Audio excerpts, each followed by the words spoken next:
एक बार रहीम जी का नाम सुना? रहीम दास, जिनके दोहे हैं, रहीमन दागा प्रेम का मत तोड़ो चटकाए, जोड़े से फिर ना जुड़े, जुड़े गांठ पड़ जाए। तो एक बार रहीम दास जी गोवर्धन में श्रीनाथ जी का दर्शन करने गए। एक तो अल्हड़ भेष में रहते थे, ऊपर से इनके किसी कारण से इनको मंदिर में नहीं घुसने दिया, और जैसे ये मंदिर में घुसने लगे तो लोगों ने इनको धक्का दे दिया। कहां घुसे चले जा रहे हो, यहां पर विजातियों का प्रवेश नहीं है और तुम्हारे जैसों का तो बिल्कुल प्रवेश नहीं है।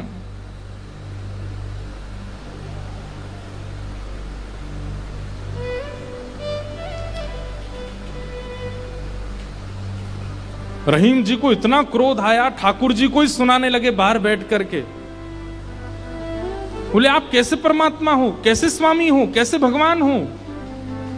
इतनी दूर से मैं चल करके आया और आप मुझे दर्शन नहीं दे रहे हो, लोगों के द्वारा मुझे बाहर करवा रहे हो। इतने क्रोध में आ गए श्री रहीम जी। ठाकुर जी भीतर खड़े खड़े उनको पसीना आने लगा, बाहर खड़े खड़े रहीम जी गुस्सा कर रहे हैं। गुसाई जी भोग लेकर के गए, पर्दा जैसे किया, ठाकुर जी बोले हमको नहीं पाना। ठाकुर जी कुछ और बना के ले आऊं, ठाकुर जी बोले हमको वो भी नहीं पाना। गुसाई जी को लगा ठाकुर जी बहुत नाराज हैं, 56 भोग बनाओ। 56 भोग लेकर के गए, ठाकुर जी बोले बिल्कुल नहीं पाना, हमारा मन नहीं है। स्पष्ट ठाकुर जी बता भी नहीं रहे कि बात क्या है, लेकिन जो जो गुसाई जी प्रस्तुत कर रहे हैं सबके लिए मना करते जा रहे हैं, मुझे नहीं पाना।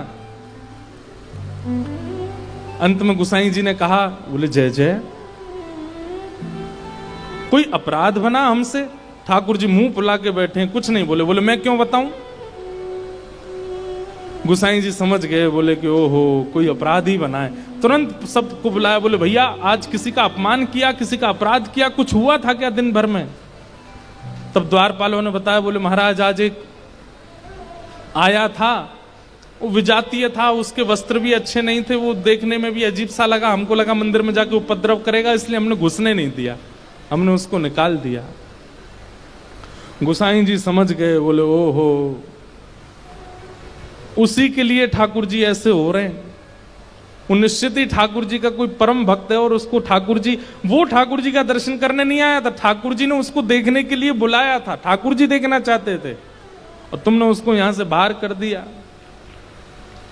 अब एक काम करो, बोले क्या?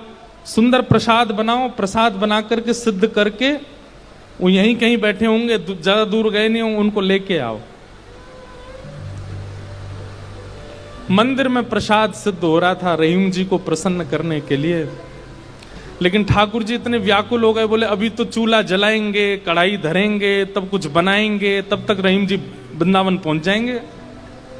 इतने में ठाकुर जी ने क्या किया, ठाकुर जी के सामने जो सोने की थाल में प्रसाद रखा था, ठाकुर जी ने वो थाल उठाया बड़ा सा और अपने कंधे पर रखा, खुद ही चले गए, स्वयं ही चले गए। यहां रहीम जी गोविंद कुंड पर बैठे थे, खूब गुस्सा हो रहे थे, ठाकुर जी को भली बुरी सुना रहे थे। लेकिन जैसे ही देखा गिरिराज पर्वत से उतरते हुए श्याम सुंदर आ रहे हैं, और झांकी कैसी है, कटिकाचनी पहनी है, मोरपिच्छ पहना है, जो स्वरूप ठाकुर जी का ऐसा रहता है, हाथ में वंशी लेकर के, और ठाकुर जी यहाँ कंधे पर विशाल थाल लेकर के ऐसे उसको संभालते हुए ठाकुर जी आ रहे हैं। आहा, रहीम जी के लिए रहीम दास जी ने उसी समय ठाकुर जी की छवि का वर्णन किया, बहुत सुंदर। क्या वर्णन करते हैं, कैसे लग रहे हैं श्याम सुंदर? आहा,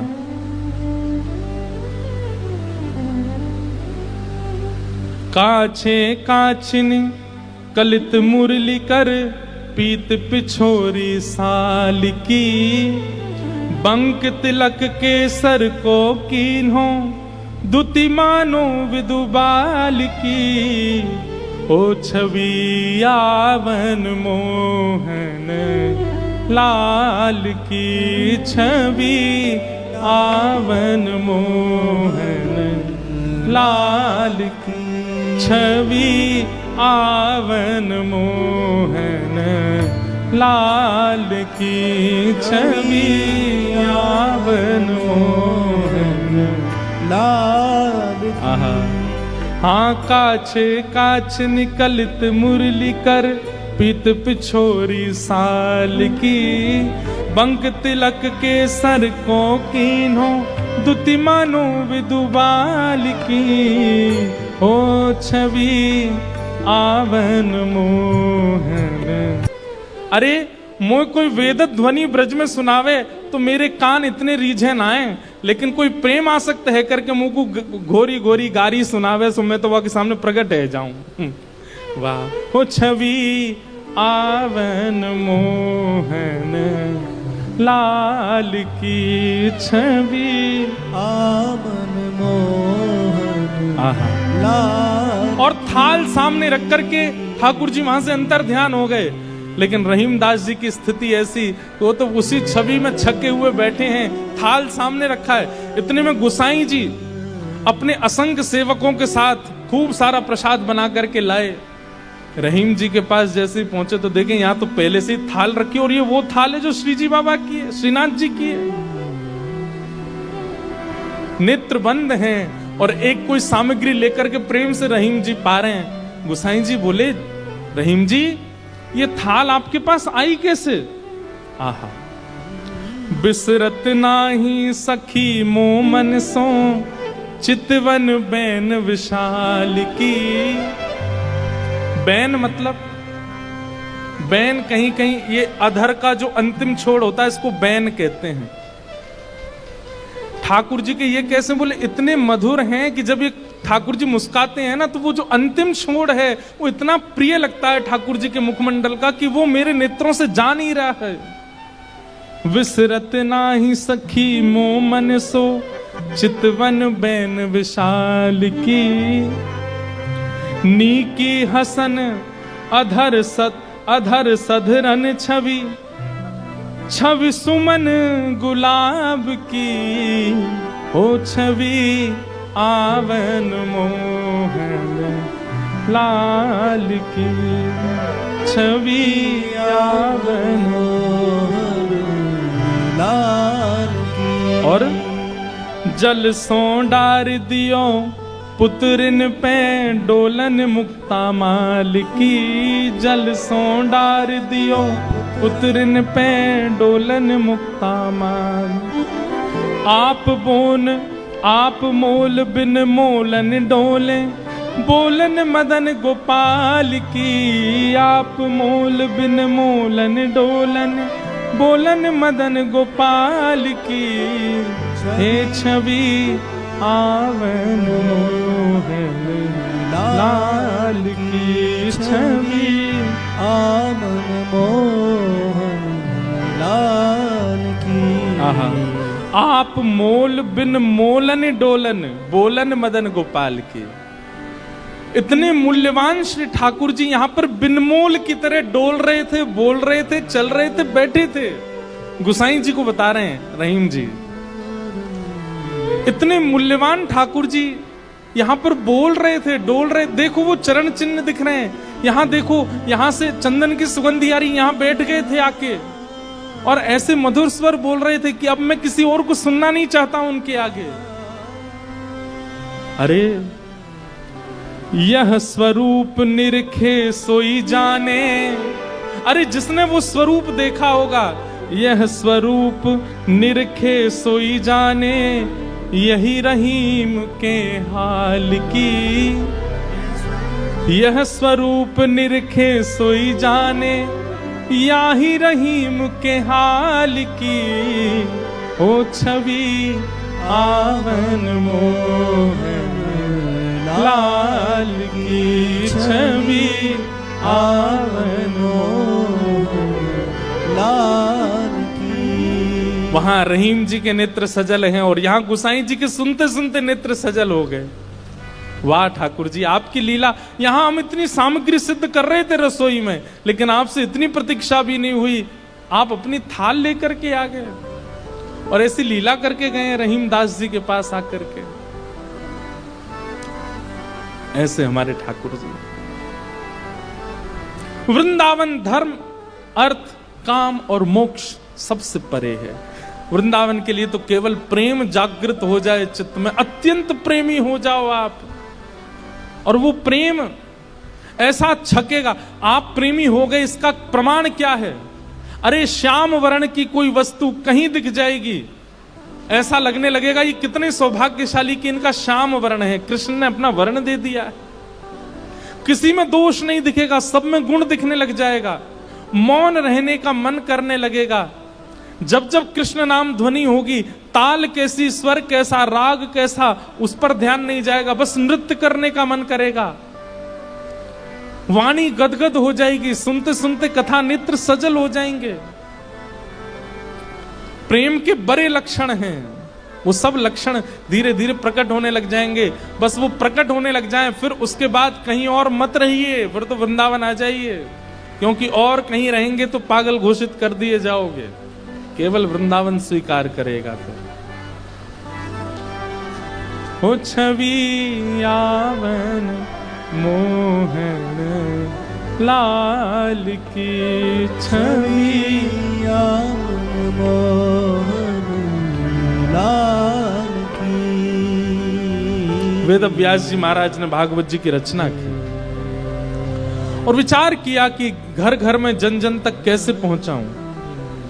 तब अपने पुत्र सुखदेव का स्मरण आया, जो जन्म लेते ही वन में चले गए थे। उन श्री शुकाचार्य जी को बुला करके वेद व्यास जी महाराज ने ये भागवत जी का सार उन्हें बताया। पहले हम विस्तार से बता चुके हैं कई बार कि सुखदेव जी कहां थे, कैसे आए, आदि आदि। और अब यहां से महाभारत का प्रसंग प्रारंभ होता है। यदा मृधे कौरव संजयानाम वीरेस्वथो वीर गतिम गतेषु ब्रकोदरा विग्ध गदा विमर्श भृगुनूरुदंडे धृतराष्ट्र पुत्रे। महाभारत की कथा क्यों सुनाई गई? बोले सुखदेव जी को जब वेद व्यास जी ने भागवत का सार दिया तो उन्हीं सुखदेव जी ने यही भागवत की कथा परीक्षित को सुनाई। तब प्रश्न किया, महाराज जी परीक्षित कौन है? तो परीक्षित की कथा के उदय के लिए महाभारत का थोड़ा अंश सुनाना पड़ेगा, और यहां महाभारत का थोड़ा अंश कहा गया। अब मेरे स्थिति ऐसी है कि अभी मुझे गंभीर भाव में जाने का मन हो नहीं रहा है। वृंदावन के भाव ऐसे चल रहे हैं मन में, और यहां गंभीर भाव की अब कथा है। और उसके पीछे कारण यह है कि अभी हम पिछले 7 दिन इतना वृंदावन का रस बोल करके आए हैं, लीलाएं बोल के आए हैं कि उसमें अचानक प्रवेश करने में मैं बच रहा हूं, इसलिए बार बार घूम के वृंदावन की कोई बात बोल रहा हूं। लेकिन कथा क्रम है, उसको पूरा करना है। महाभारत युद्ध अपने अंत, हम इसमें भी वृंदावन को प्रकट कर देंगे। सुनो, महाभारत का युद्ध अपने अंतिम स्थिति पर चल रहा था। दुर्योधन और भीम के बीच में युद्ध हो रहा था। तभी ठाकुर जी की आज्ञा से भीम ने दुर्योधन की जंघा पर प्रहार किया और जंघा टूट गई दुर्योधन की। महाभारत का युद्ध पांडव जीत गए।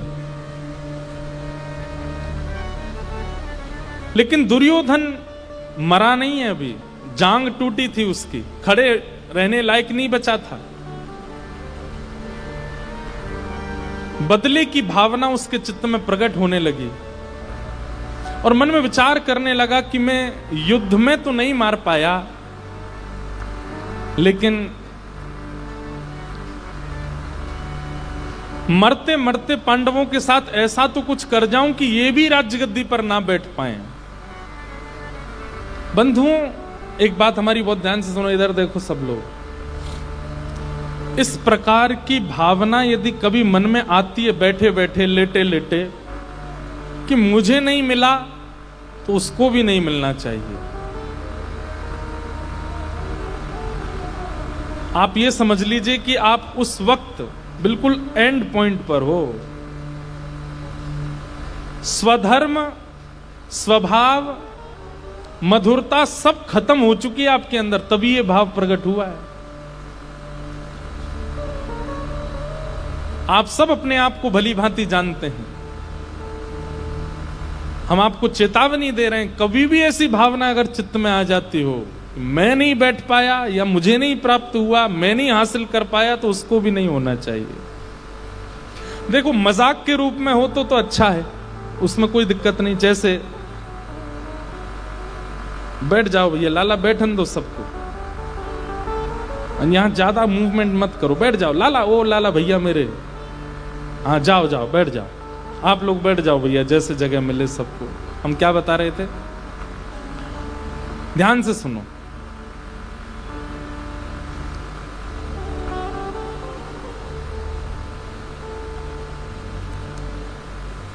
कोविड आया था ना, जब लॉकडाउन लग गया था सब जगह, इतने घबरा गए सब लोग। उस समय हमारे कई परिकर के लोग हमारे पास ही रुक गए, वृंदावन में फंस गए बेचारे, कैसे जाएं अपने घर। तो हमारा रोज का नियम था, सुबह उठ करके सब लोग एक दूसरे से गले मिलते थे, जबकि होता था कीप डिस्टेंस। हमारे पिताजी बोले, भाई तुम लोग क्या करते हो, रोज सब लोग गले क्यों मिलते हो? मैंने कहा, अकेले हॉस्पिटल गए तो मन कैसे लगेगा, सब जाएंगे, अगर कुछ हो जाए तो सब जाने चाहिए। अगर इस प्रकार की भावना से होता है कि भाई मुझे अगर पीड़ा हुई तो मैं अकेला क्यों भोगूं, तू भी भोग, मित्रता में, प्रेम में या ऐसे मजाक में अगर ये भाव आते तो उसमें दोष नहीं है। लेकिन कहीं ना कहीं ईर्ष्या भाव से चिंतन ऐसा बनता है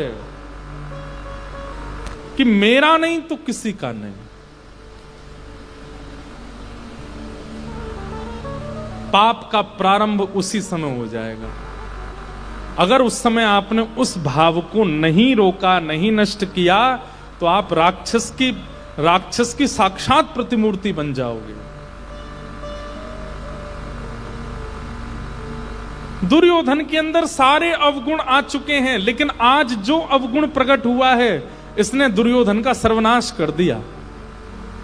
आज तक दुर्योधन ने बहुत सारे पाप किए, लेकिन फिर भी उसके इतने पुण्य तो थे कि श्री कृष्ण को रोज देखता था। वो रोज सामने अर्जुन के रथ पर साक्षात श्री कृष्ण उसको दिखते थे। इतने पुण्य तो थे, जबकि उसके अंदर बहुत दोष हैं, उसके अंदर बहुत अवगुण हैं, लेकिन फिर भी श्री कृष्ण का दर्शन रोज होता था।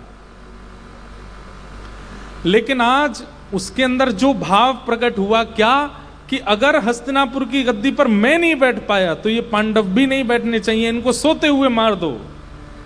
इस स्थिति के बाद तो कृष्ण का दर्शन सुलभ भी नहीं हुआ दुर्योधन को। मतलब ये महापाप की स्थिति है, मेरा नहीं तो किसी का नहीं। और ये स्वभाव कई बार युवाओं में आ जाता है। भले ही वो लोग इसके लिए प्रयास नहीं करते कि मैं ऐसा कुछ करूं कि उसको ना मिले, लेकिन सोचते रहते हैं मन में, हे भगवान मुझे तो नहीं, इसको भी नहीं मिले, इसको भी नहीं मिले, इसको भी नहीं मिले, इसका भी ना हो। ये महापाप की स्थिति है।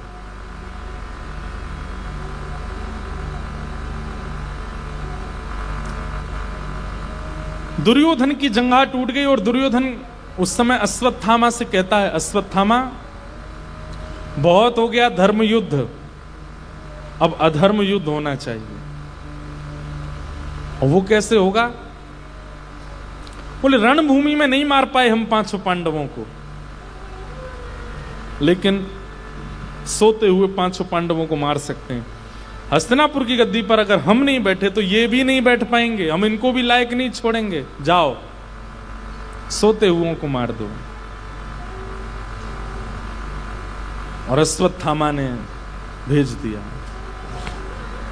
इसे कहते हैं अपने दुख से कम दुखी हैं, दूसरे के सुख से ज्यादा दुखी हैं, वो प्रसन्न क्यों है? अश्वत्थामा अर्धरात्रि में गया, लेकिन ठाकुर जी पांडवों को लेकर के कहीं और चले गए। सोते हुए द्रौपदी के 5 पुत्रों को मार दिया। अब देखो इससे क्या समझ में आया कि ऐसे विचारधारा से क्रिया करने वाले से पाप नहीं फिर महापाप होता है। निर्दोष द्रौपदी के 5 छोटे बालक मार दिए अश्वत्थामा ने, महापाप किया, बाल हत्यारा हो गया वो।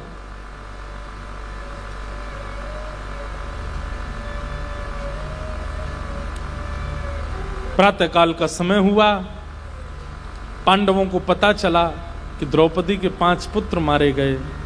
अर्जुन ने प्रतिज्ञा ले ली कि मैं जीवित नहीं छोड़ूंगा जिसने ये किया है। ठाकुर जी बोले, अर्जुन इतनी शीघ्रता में निर्णय मत ले, नहीं तो तुझ में दुर्योधन में अंतर क्या है। लेकिन क्रोध में जब व्यक्ति आता है तब वो धैर्य भूल जाता है, विचार नहीं करता कि मैं क्या बोल रहा हूं, क्या कह रहा हूं, क्या करने वाला हूं। हमारा सबसे बड़ा शत्रु कौन है? क्रोध। क्योंकि गुरुजनों के सन्निधि में रह के कथाएं सुन के हमने जितना सुधारा अपने आप को, सब बिगड़ जाता है क्रोध के समय पर। आप इसको ऐसा ही मानो, ट्यूशन भी पढ़ा था, स्कूल भी गए थे, एक्स्ट्रा क्लासेस भी ज्वाइन की थी, पर एग्जामिनेशन पेपर आती सब भूल गए। क्रोध क्या है और क्रोध की स्थिति क्या है? ये कथाएं सुनने का, कीर्तन करने का, नाम जप करने का, तिलक लगाने का, कंठी मालाएं पहनने का, एकादशी व्रत करने का, इन सब की परीक्षा है। वो स्थिति ऐसी जानबूझ के बनवाते हैं ठाकुर जी कि आपको क्रोध आए और आप कोई गलत निर्णय लो, ताकि आपको पता चले कि आपके द्वारा किए गए क्रियाएं कितनी फलीभूत हुई हैं। इसलिए क्रोध में अपने आप को संभाल लिया कीजिए। क्रोध आना बुरी बात नहीं है, सबको आता है, हमें भी आता है। पर क्रोध में एक चीज हमने पिछले 9 साल में कथा करते करते एक चीज हमने सीख ली, क्रोध में मौन हो जाना। जब क्रोध आता है तो मौन हो जाना। और क्रोध में दूसरी चीज होती है स्वीकार कर लेना, जो है ठीक है, विवाद ना करना है। और बाकी परिस्थिति के अनुसार होता है। लेकिन सबसे बड़ा एक गुण भागवत जी की कृपा से आया, इतने लोगों के बीच में कह रहा हूं कहीं ये चला ना जाए, क्योंकि शास्त्र आज्ञा करते हैं भीड़ में गुण का वर्णन करने से गुण घटता है और भीड़ में दोष का वर्णन करने से दोष घटता है। तो कहीं ये गुण चला नहीं जाए, भागवत जी रक्षा करें। लेकिन क्रोध में मौन रहने का मन होता है और ये अच्छा है, बहुत निर्णयों में सहायक होती है ये बात।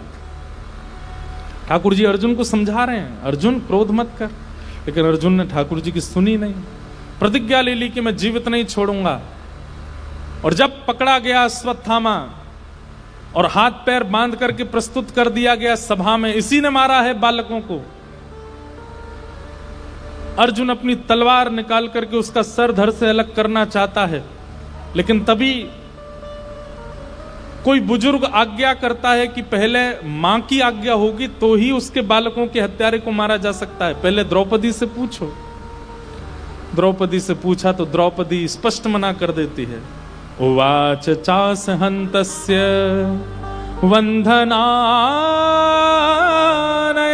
सतिम मुच्यतामेष ब्राह्मणो नितराम गुरु। इसको मत मारो। क्यों ना मारे? तुम्हारे बालकों को मारा इसने। बोले उस दोष को एक तरफ रखते हुए बाकी की चीजें विचार करो। जबकि बंधुओं, मैंने अनुभव करके देखा है कि व्यक्ति जब विपरीत परिस्थिति में आता है ना, वो संभाल ही नहीं पाता अपने विचारों को, अपनी बुद्धि को, अपनी वाणी को, अपने क्रोध को, कुछ भी उसके काबू में नहीं रहता। अरे हमारा कोई अति प्रिय बीमार हो जाता है ना, घबरा जाते हैं हम लोग।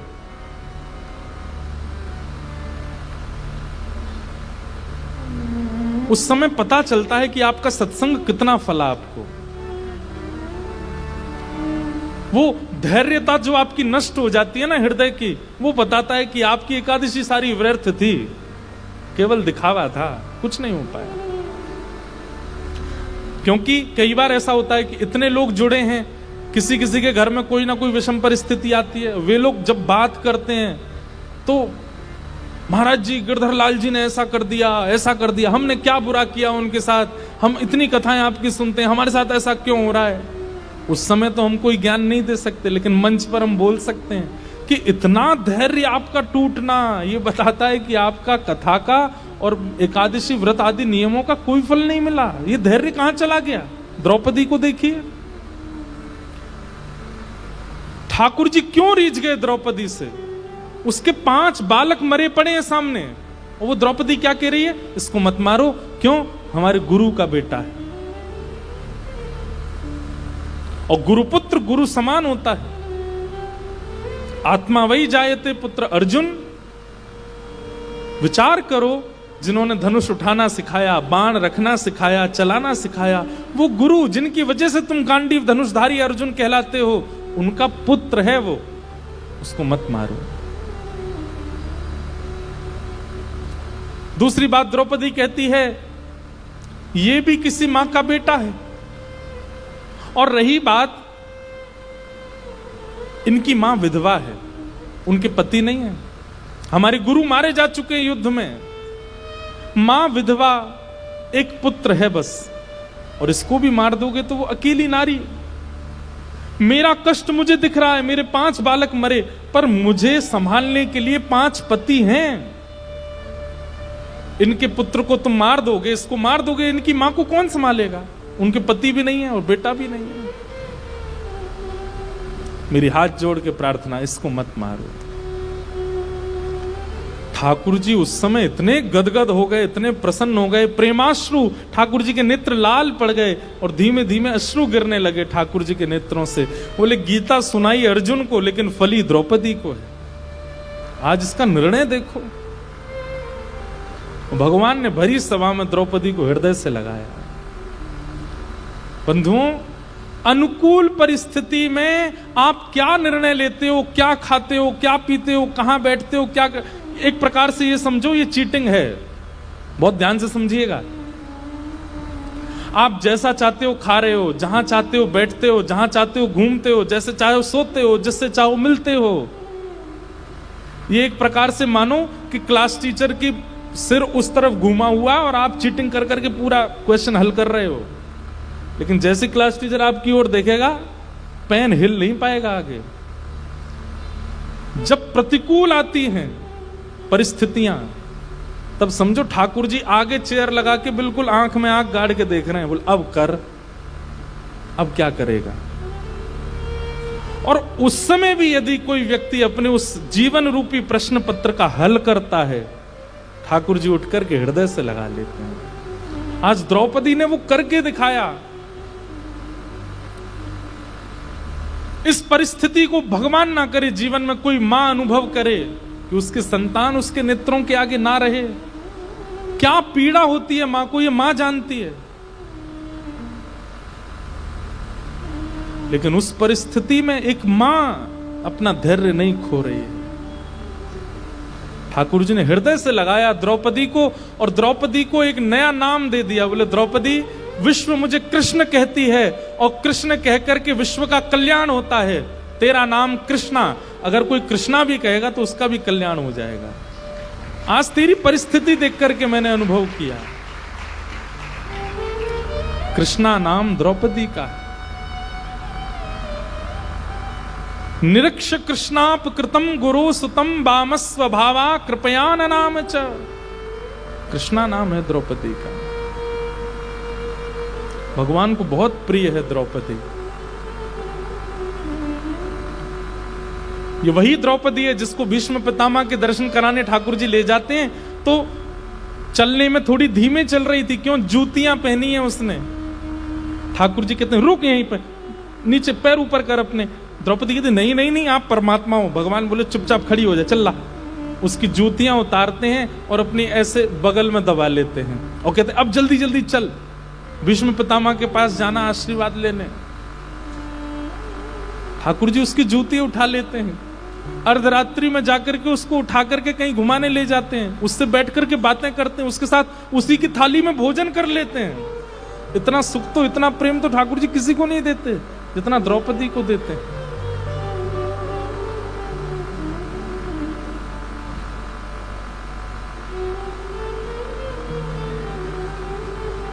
जब बालक समतल भूमि पर चलना सीख जाता है ना, तो मां उसको फिर सीढ़ियों पे लेके जाती है, अब इस पे चढ़ के दिखा।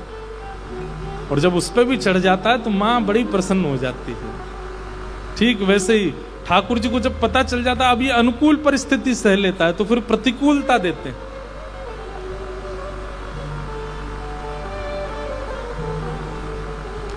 नाम का आश्रय प्रधान लिया होगा, कथाएं खूब भाव से श्रवण की होंगी, जीवन में उतारी होंगी, तो प्रतिकूलताएं कुछ नहीं बिगाड़ पाएंगी आपका। द्रौपदी मना करती है, इसको मत मारो, और भगवान बड़े प्रसन्न हो जाते हैं। अर्जुन भगवान से पूछता है तो ठाकुर जी कहते हैं ब्रह्म बंधुर न हंतव्य आतताई बधारण, इसको मत मारो। तब भरी सभा में सिर के केश मूड़ करके, दाढ़ी मूड़ करके अश्वत्थामा को निकाल दिया। लेकिन अश्वत्थामा अपनी बदले की आग में जल रहा था, जलता रहे। कई लोग कहते हैं उसको हमने छोड़ दिया, वो फिर से ऐसा करेगा, करता रहे।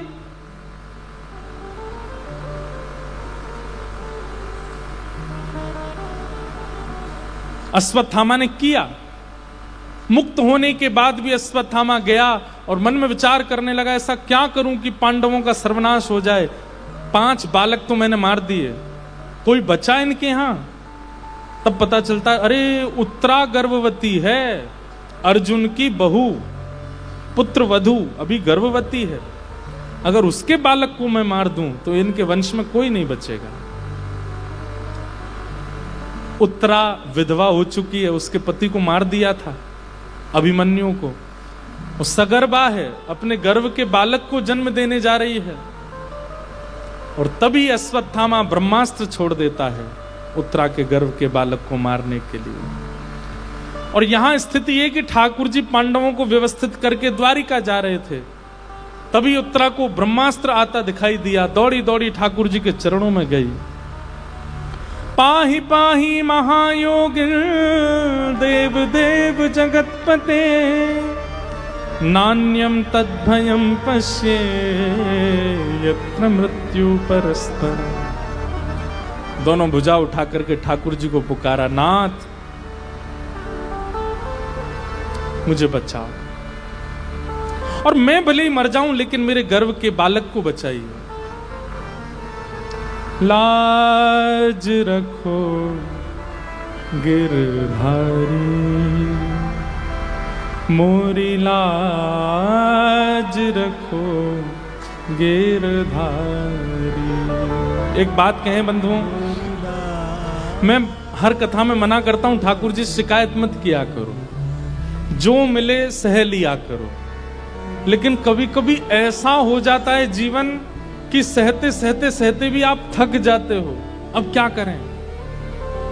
तब सूरदास जी का ये पद ठाकुर जी के आगे गा दिया करो। इसके अलावा कुछ नहीं बोलना है, केवल ये पद याद रखिए। जब विकट परिस्थिति हो जाए, पहले तो प्रयास कीजिएगा कि आप स्वयं उस परिस्थिति से निकल जाओ, लेकिन अनेक प्रयासों के बाद भी जब ना निकल पाओ, तब रात्रि के समय दिया जला के, सब लाइट बंद करके ठाकुर जी शयन की मुद्रा में हो, तब ठाकुर जी के चरण स्पर्श करके इस भाव को गा दो।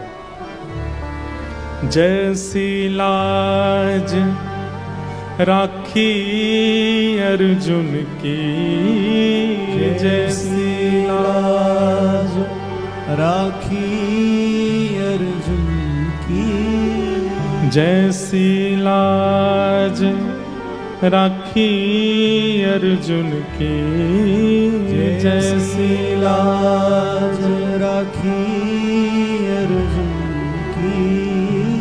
भारत युद्ध पछारी, भारत युद्ध पछारी।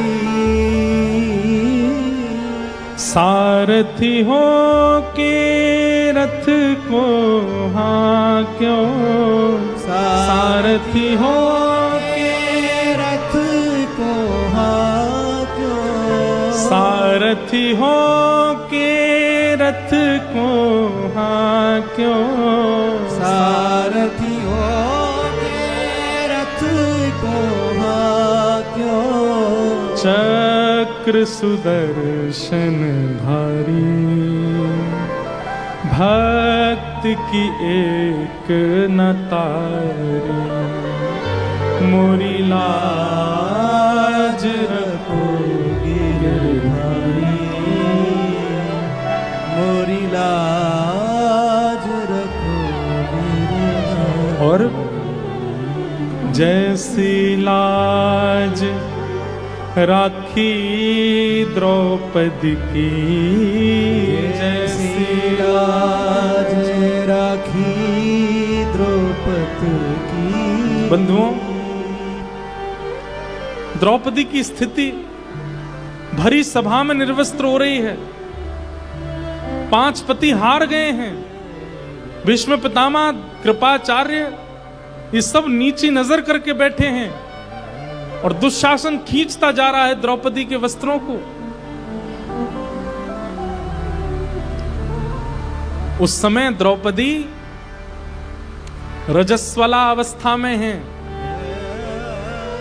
उस समय द्रौपदी स्पर्श के योग्य भी नहीं है, लेकिन मन में अटूट विश्वास के साथ बस अंतिम क्षण में, जब सभा में निर्वस्त्र होने की स्थिति होने वाली है, केवल वो एक क्षण का समय बचा है, यहां दुशासन तेजी से खींचने वाला है और द्रौपदी निर्वस्त्र होने वाली है। उस क्षण में 2 भुजा उठा करके पुकारती है ठाकुर जी को, हे कृष्ण द्वारिकावासिन क्वासी क्वासी मां भुज। कहां हो द्वारिकाधीश? तुम्हारी बहन निर्वस्त्र हो रही है भरी सभा में। किम न पश्यसि केशव, क्या आपको दिखाई नहीं देता?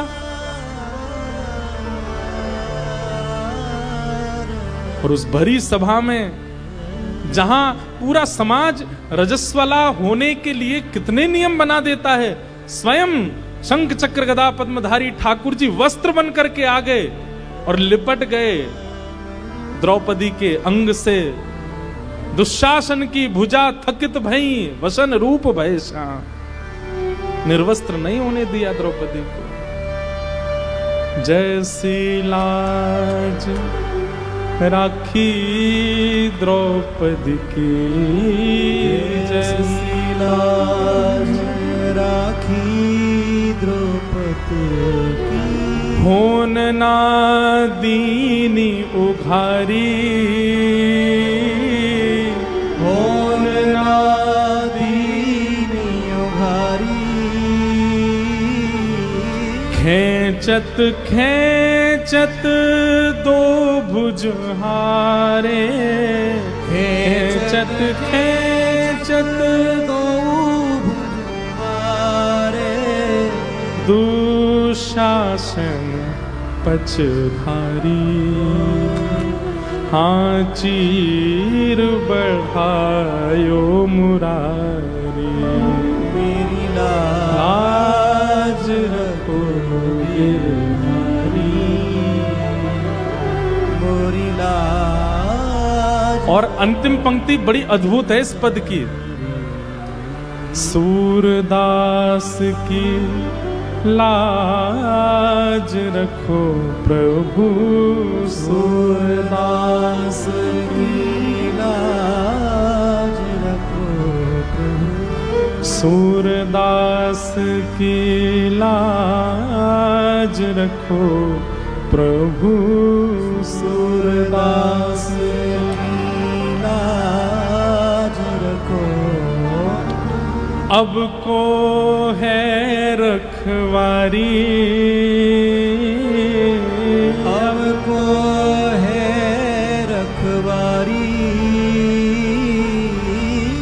अभी तक तो ठाकुर जी से प्रार्थना कर रहे थे, अर्जुन का नाम लेकर के, द्रौपदी का नाम लेकर के ठाकुर जी से प्रार्थना कर रहे थे।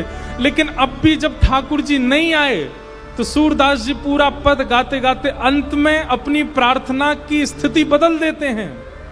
और अभी तक ठाकुर जी से प्रार्थना करते करते सूरदास जी मन में विचार करते हैं, अरे मैं किससे प्रार्थना कर रहा हूं? अरे मैं ब्रज वृंदावन में बैठा हूं, यमुना के तट पर बैठा हूं, यहां ठाकुर जी थोड़ी आएंगे रक्षा करने के लिए। तब क्या गाते हैं?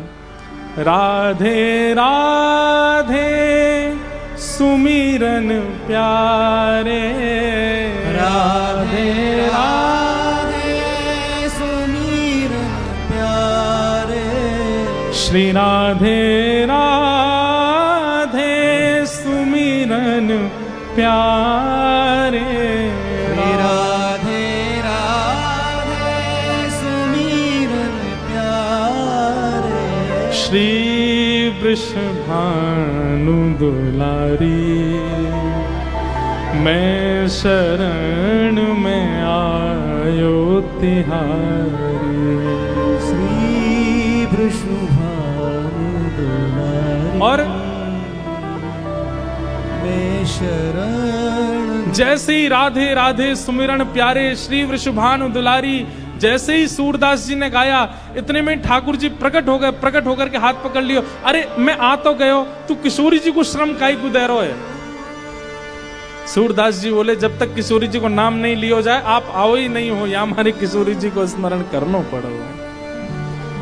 मोरी लाज रखो गिरधारी, मोरी लाज रखो गिरधारी, मोरी लाज रखो गिरधारी, मोरी लाज रखो गिरधारी। बहुत विपत्ति जीवन में आ जाए तो पहले प्रयास कीजिए कि सही है, दूसरा प्रयास कीजिए कि उससे निकलने का प्रयास कीजिए, उससे निकलने के लिए जो जो सुविधाएं हो सके करिए। और तब भी कोई आस ना दिखती हो तब भी शिकायत नहीं करनी है, इस पद को ठाकुर जी से कहना है बस। और ये पद गाते गाते ठाकुर जी को शयन करा दो। आप अनुभव करेंगे ठाकुर जी कुछ संभालेंगे नहीं, ठाकुर जी आपको ही ऐसी विवेक बुद्धि दे देंगे, एक राह दिखा देंगे, एक मार्ग प्रशस्त होता दिखा देंगे कि इसके करने से तुम्हारा ये मार्ग निकल जाएगा। और ठाकुर जी अनुभव करा देंगे। फिर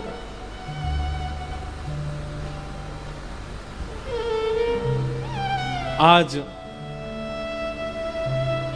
उत्तरा के गर्भ के बालक को मारने के लिए ब्रह्मास्त्र छोड़ दिया और दौड़ी दौड़ी गई ठाकुर जी के पास। दोनों भुजा उठा करके कहा, हे जगन्नाथ, हे जगत स्वामी, मैं भले ही मर जाऊं लेकिन मेरे गर्भ का बालक ना मरे। मेरे पति को चक्रव्यूह में पहले ही मार दिया। बिना पति के जन्म देना बालक को मेरे लिए दुष्कर है, लेकिन मैं फिर भी इस बालक को जन्म देना चाहती हूं और चाहती हूं ये आपका भक्त हो। मैं मर जाऊं लेकिन ये बालक जीवित रहे, कैसे भी करके इस ब्रह्मास्त्र को 9 मास के लिए रोक दीजिए बस।